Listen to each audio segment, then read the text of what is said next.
आज चर्चा होगी गैस, अपच या कब्ज की जो समस्या है उसको घरेलू दवाओं द्वारा इसके जड़ से उपचार कैसे किया जा सकता है और ऐसे कौन से तरीके हैं जिससे गैस बने ही नहीं। आइए देखते हैं।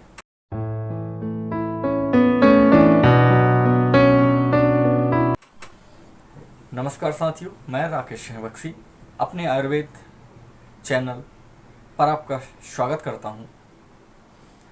आज का विषय, जैसा आपने थंबनेल में देखा, गैस का काम तमाम, बिल्कुल सही आपने समझा।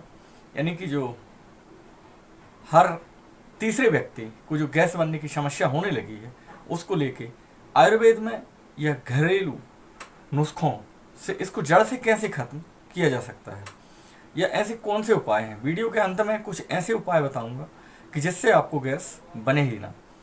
तो सबसे पहले मैं आज अजवाइन, आपके किचन में पाई जाने वाली एक बहुत ही छोटी आकार के रूप में गुणों से भरपूर आयुर्वेदिक और चमत्कारिक गुणों को अपने आप में समावेशित किए हुए अजवाइन के बारे में चर्चा करूंगा। गैस की यह रामबाण या अचूक दवा है। अजवाइन जो है छोटी होने के साथ इसमें रासायनिक या चमत्कारिक औषधि गुण मौजूद होते हैं। इसमें थाइमोल नाम का जो तत्व पाया जाता है यह आपके पाचन शक्ति को सुदृढ़ रखता है। डाइटरी फाइबर इसमें बहुत अधिक मात्रा में होता है। कार्बोहाइड्रेट की बात करें तो 43 मिलीग्राम, वहीं पर प्रोटीन 14 मिलीग्राम और फैट या कहें ऑयल की मात्रा जो है 25 milligram, sodium 10 milligram, essential oil 4 milligram, zinc, iron, sodium, potassium, magnesium की प्रचुर मात्रा इसमें पाई जाती है। डाइटरी फाइबर होने के कारण से यह आपके कब्ज की समस्या से निजात दिलाती है। साथ ही इसमें एंटीऑक्सीडेंट, एंटी इन्फ्लामेटरी गुण भी मौजूद होते हैं। तो यह मुख के हाइजीन या मुख के स्वास्थ्य के लिए बहुत ही अच्छी दवा है। इसका यदि आप सेवन करते हैं तो इसके खाने मात्र से बैक्टीरिया खत्म हो जाते हैं और मुख में संक्रमण रुक जाता है। गैस की यह रामबाण या अचूक दवा है। यदि आप के पेट में भारीपन है या गैस बन रही है या डकारें आ रही हैं तो आपको करना क्या है कि सिर्फ थोड़ी सी अजवाइन भूंज के उसमें काला नमक मिलाकर उसको खा लेना है, लगभग आधी चम्मच की मात्रा में, जिस प्रकार की चम्मच आप देख रहे हैं वीडियो में। बात करें साथियों एसिडिटी के लिए बहुत ही अच्छा है। आधी चम्मच अजवाइन को 2 बादाम की गिरी के साथ यदि चबा के खा लिया जाए तो अम्ल पित्त नाम की जो समस्या होती है, एसिडिटी या खट्टी डकार आने लगती हैं, वो उससे आपको राहत मिलती है। एक और है इसमें, यदि आपको सतत कब्ज की समस्या बनी रहती है तो उसके लिए एक बहुत ही अच्छा योग मैं आपको बताऊं। 100 ग्राम अजवाइन को थोड़ा सा तवे पे भून लें, उसके साथ 100 ग्राम अजवाइन में लगभग 50 ग्राम जीरा, 50 ग्राम काला नमक, 50 ग्राम आंवला, 100 ग्राम बहेड़ा, 150 ग्राम हर्र या आप त्रिफला ले लें। हर्र, बहेड़ा, आंवला का बना हुआ डाबर या कोई भी कंपनी का जो त्रिफला आता है वो ले लें आप, त्रिफला मिला लें उसमें।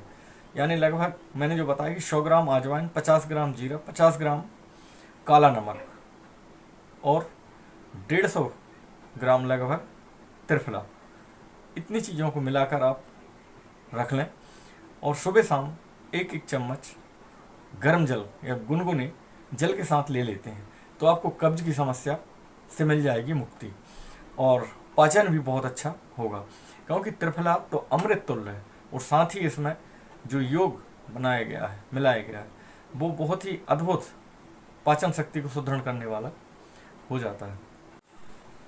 शीत पित्त के लिए यह अमृत तुल्य है। लेकिन शीत पित्त कौन सा?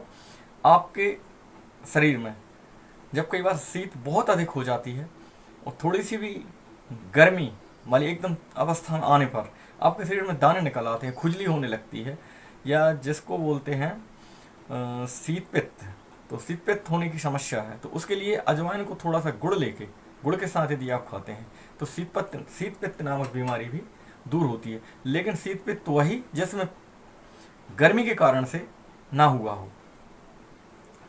पित्त अधिक है यदि, तो उस समय इसका सेवन उचित नहीं होता है। बात करें साथियों इसकी मात्रा की, तो ये आयुर्वेदिक दवा को लोग ऐसे समझ लेते हैं कि चाहे जितनी मात्रा में खा लें कोई नुकसान नहीं करती है। ऐसा नहीं है। अजवाइन की जो प्रकृति होती है आयुर्वेद के हिसाब से यह गर्म होती है, और गर्म होने के कारण से इसको बहुत ही संतुलित या कहना चाहिए संयमित मात्रा में ही खाना चाहिए। यानी कि हम कहेंगे आधी चम्मच, जिस प्रकार का मैंने आपको दिखाया चम्मच, आधी चम्मच थोड़ा सा जो भी प्रयोग बताए हैं, या तो उस तरीके से खा लें आप, या डायरेक्ट कुछ नहीं खा रहे हैं तो गैस के लिए बहुत ही परम उत्तम है कि अजवाइन, भुंजी हुई अजवाइन आधा चम्मच और थोड़ा सा काला नमक लेके उसको मिला लें आप और उसको चबाकर खा जाएं, तो इससे आपको तत्काल गैस में राहत मिलती है। 1 घंटे बाद आप पानी पी लें। और उपयुक्त समय की बात करें तो इसको रात्रि में भी आप सेवन कर सकते हैं, क्योंकि यह गर्म तासीर की होती है। वैसे भोजन उपरांत इसका सेवन करें तो बहुत ही अच्छा होता है। एक चीज़ और, इसका लगातार सेवन भी आपको नहीं करना चाहिए, क्योंकि कोई भी चीज़ जो आप भोजन और पानी के अलावा खाते हैं या करते हैं उसकी आदत बनने की हो सकती है, आदत लग जाए कहीं आपके पेट को, तो आपका भोजन पचने में बेवजह की दिक्कत सामना करना पड़ सकता है। इसलिए जब आपको आवश्यकता महसूस हो, यदि आपको लगातार कब्ज है, तो उपरोक्त जो चूर्ण बताया है मैंने, त्रिफला अजवाइन जीरा वाला, वो बना के आप रख लें। उसको 1 आध हफ्ते तक आप सुबह शाम खा सकते हैं। अधिकतम 40 दिन से अधिक किसी भी दवा का सेवन आयुर्वेद में बताया गया है कि नहीं करना चाहिए, क्योंकि उसकी लत हमारे शरीर को लग जाती है। या जैसे काला नमक और सिर्फ अजवाइन का जो है, 1 चुटकी अजवाइन और थोड़ा सा काला नमक मिला के आप खाते हैं, उसको भी आप लगातार सेवन ना करें। जब आपको ऐसा लगे कि भारीपन है पेट में, कब्ज है, तभी इसका सेवन करें। आइए अब हम आपको बताते हैं कि बिना कोई दवा सेवन करे गैस का काम तमाम आप कैसे कर सकते हैं। इसमें सबसे पहला जो है समय, भोजन का समय आपको बिल्कुल निर्धारित करना होगा। जैसे मैंने कहा समय निर्धारण, तो बहुत लोग बोलते हैं मेरे को समय नहीं रहता, तो भैया जो कर रहे हैं आप वो अपने शरीर के लिए कर रहे हैं, स्वास्थ्य के लिए कर रहे हैं। आगे जाके यदि आप एक लंबी समस्या है, बीमारी में फंस जाते हैं, तब आपको ये समय ना होने की बात समझ में आएगी। एक बार यदि आपके मस्तिष्क में ये बात फीड हो गई है कि आपको समय पे ही भोजन करना है, तो आप कर सकते हैं। चाहे आप सर्विस करते हो, चाहे व्यवसाय करते हो। व्यवसाय करने के पहले भी आप समय पे अपने निर्धारित जो भी आपका समय है, जो ग्राहक आने वाले उनसे बोल सकते हैं कि 2 मिनट आप इंतज़ार कर लें, मैं भोजन कर रहा हूँ। आप समय पर भोजन कर लें। यदि आप कहीं काम पर जाते हैं तो उधर टिफ़िन, अपना लंच बॉक्स ले जाएं, उस समय निकाल के भोजन अवश्य करें, क्योंकि सिर्फ भोजन के लिए ही सारा कुछ कमा रहे हैं, दौड़ कर रहे हैं, भाग कर रहे हैं। और वही यदि आप समय पर नहीं करते हैं तो आपका शरीर धीरे धीरे करके कोई लंबी बीमारी बनाने के उसमें हो जाता है, क्योंकि 99% बीमारियां सिर्फ पेट के कारण से होती हैं। गैस तो एक बहुत छोटी मोटी समस्या है, और गैस का जो संकेत है ये शरीर बताता है कि आप जो खा रहे हैं वो अधिक है, या इसमें क्वालिटी नहीं है, या इसमें समय निर्धारित नहीं है। तो केवल इंडिकेशन है। यदि आप उसका समय निर्धारित कर लेते हैं तो आप इन समस्याओं से बचे रह सकते हैं। 9 बजे के पहले नाश्ता हो जाए यदि आप नाश्ता करते हैं तो, और दोपहर में 12 से 2 के बीच में भोजन हो जाए। सायंकालीन जो भोजन है वो लगभग आपका 6 बजे से 8 बजे के बीच में हो ही जाना चाहिए। और भोजन करते समय सिर्फ आप भोजन ही करें। No mobile, no TV, no चर्चा किसी भी किस्म की, खासकर हिंसात्मक, चिक या झिक या लड़ाई झगड़ा तनाव वाली बातें ना सुननी है, ना ही करनी है। सिर्फ उस समय भोजन ही करना है आपको। प्रत्येक कोर को काफ़ी अच्छे से चबाकर। वैसे तो हमारे आयुर्वेदिक ग्रंथों में वर्णित है कि 32 बार एक कोर को चबाना चाहिए, लेकिन इतना समय नहीं है आपके पास, तब भी उसको अच्छे से आप शांतिपूर्वक मनोयोग के साथ भोजन करें, तो उसका रस लेते हुए, उसका आनंद लेते हुए उसका सेवन करें आप। तो ये तो हुई पहली चीज़। दूसरी, उसमें पहला टाइम निर्धारित कर लिया आपने, दूसरा क्वांटिटी। जो आपका कार्य करने का तरीका है या शैली या आपकी जो रूटीन है, यानी किस प्रकार का आप कार्य करते हैं, तो उस हिसाब से आपको मालूम होगा। आपको निर्धारित करना चाहिए कि कितना नाश्ता करना है, कितनी रोटी खानी है, कितनी चावल खाना है, संतुलित भोजन, यानी कि उसमें क्वांटिटी की मात्रा, यानी क्वांटिटी भी निर्धारित होनी चाहिए।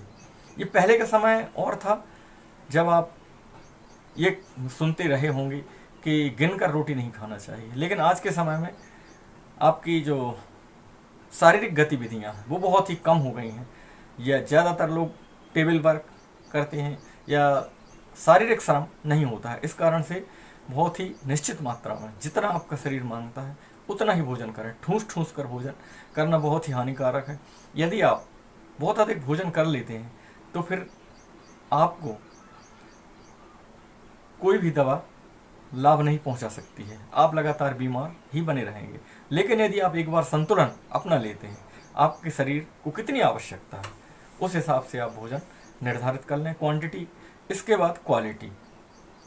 क्वालिटी वाइज यदि भोजन की हम बात करें तो साथियों, उसमें अत्यधिक मात्रा में तेलीय पदार्थ नहीं होना चाहिए। पोषण की दृष्टि से उसमें मैंने अन्य वीडियो बनाए हैं, उनको देख लें आप। उन सभी चीज़ों का समावेशित करते हुए उसकी क्वालिटी बढ़ानी चाहिए आपको। ताज़ा भोजन करना चाहिए, स्वच्छ और ताज़ा भोजन, और गर्म सुपाच्य होता है, जल्दी पच जाता है और वो गैस नहीं बनाता है। इसमें हरे पत्तेदार सब्जियों का या हरी सब्जियों का बहुत ही अच्छी तरीके से समावेशित करना चाहिए। यदि आप मीठा खा रहे हैं नाश्ते में तो उसके साथ नमकीन भी खाएं, तो उसका सुपाच्य या पाचन अच्छे से हो जाता है। यदि आप पूड़ी खा रहे हैं तो हमारे यहाँ भारतीय संस्कृति में रायता का चलन है, तो पूड़ी यदि आप खा रहे हैं, निसंदेह आप रायता का सेवन करें, तो उससे पाचन भी अच्छा होगा और रायता आपको नुकसान भी नहीं करेगा, लेकिन उसकी भी मात्रा सीमित मात्रा होनी चाहिए। पता चला आपकी तासीर ठंडी है और आप एक कटोरी या 2 कटोरी रायता खा गए, तो आपको नुकसान होने की संभावना हो सकती है। तो संतुलन और सम्यक स्थिति में ही आप रखें। तो पहला टाइम मैनेजमेंट बहुत आवश्यक है, दूसरा क्वांटिटी यानी कितनी मात्रा, और तीसरा क्वालिटी वाइज भी भोजन का निर्धारण करके आपको भोजन करना चाहिए। तो यदि आप इतना करते हैं तो इससे आपको गैस कभी बनने ही नहीं पाएगी, और यदि बन जाती है तो उपरोक्त जो अजवाइन से संबंधित योग बताए हैं उनका आप सेवन करेंगे तो उससे आप बचे रहेंगे। हाँ, एक चीज़ और है, यदि आप टेबल वर्क अधिक करते हैं तो आप यह सुनिश्चित करें कि सुबह या शाम को लगभग 4 किलोमीटर पैदल चलना हो जाए आपसे। यदि आप पैदल चल लेते हैं 4 किलोमीटर तो बहुत ही अच्छा। यदि आपको वॉकिंग में आलस आता है या अच्छा नहीं लगता है तो कुछ योगासन है, जैसे पश्चिमोत्तासन है, पवन मुक्तासन है, और थोड़ा एक्सरसाइज सुबह आपको कर लेनी चाहिए। तो इससे आपको गैस से निजात मिल जाएगी। आशा ही नहीं वरन पूर्ण विश्वास है आपको वीडियो पसंद आ रहे होंगे। साथियों, यदि पसंद आ रहे हैं तो लाइक करें, अपने साथी मित्रों और रिश्तेदारों को भेजें। आज आपसे लेता हूँ विदा। नमस्कार।